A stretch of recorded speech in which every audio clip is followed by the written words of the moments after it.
కరువులో ఉన్న వాడికి కాకరకాయ కూడా టేస్ట్గానే ఉంటుందంట. అలాగే మాకు కూడా క్యాప్సికంతో బజ్జీ వేస్తున్నా కూడా అంతే టేస్ట్గా ఉంది.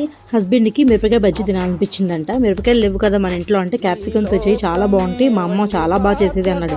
ఇదేంటి అత్తగారు చేయడము నేను చేయకపోవడమే ఏంట అని చెప్పి నాకు వచ్చిన స్టైల్లో మా మమ్మీ చిన్నప్పటి నుంచి చేస్తున్న స్టైల్లో నేనైతే చేసేసాను. చాలామంది దీనిలో చింతపండు పెట్టి చేస్తున్నారు, అది ఏ ఊరు ట్రెడిషనల్ నాకు తెలియదు. కానీ నేను చిన్నప్పటి నుంచి చూస్తున్నది ఏంటంటే మా మమ్మీ దీనిలో వచ్చేసి వాము, కొంచెం సాల్ట్, శనగపిండి కలిపి మనకు మిర్చీలో స్టఫ్ చేసేవాళ్ళు. దాని తర్వాత బ్యాటర్కి వచ్చేసి మనకి శనగపిండి అండ్ దానిలో తినే సోడా, సాల్ట్ ఇవి మాత్రమే కలిపేదాన్ని. దీంతో కలిపి ఇంకా మిర్చి బజ్జీ వేసుకోవడమే.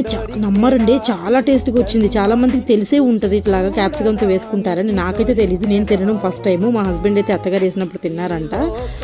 అసలు ఇవి భలే వచ్చినాయి అండి. అసలు తినడానికి కూడా చాలా బాగున్నాయి. మా హస్బెండ్కి కూడా చాలా నచ్చినాయి. నేను కూడా చాలా బాగా ఎంజాయ్ చేశాను. మీకు తెలుసా, మీరు తిన్నారా, ఎప్పుడైనా వేసుకున్నారా? నా కామెంట్ సెక్షన్లో చెప్పండి. ఇంకా మీ ఏరియాని బట్టి ఈ మిర్చి బజ్జీల లోపల ఏం స్టఫ్ చేస్తారో కూడా చెప్పండి, నాకు తెలియదు, నేను తెలుసుకుంటాను. ఈ వీడియో మీకు నచ్చినట్టయితే ఒక చిన్న లైక్ చేయండి, సబ్స్క్రైబ్ చేయండి. ఇలాంటి మరిన్ని కాంటెంట్ కోసం మన ఛానల్ మీద ఒక కనీసం ఉంచండి. బాయ్ బాయ్, ఉంటారండి మరి అప్పటిదాకా. నెక్స్ట్ వీడియోతో మిమ్మల్ని కలుసుకుంటాను. బాయ్.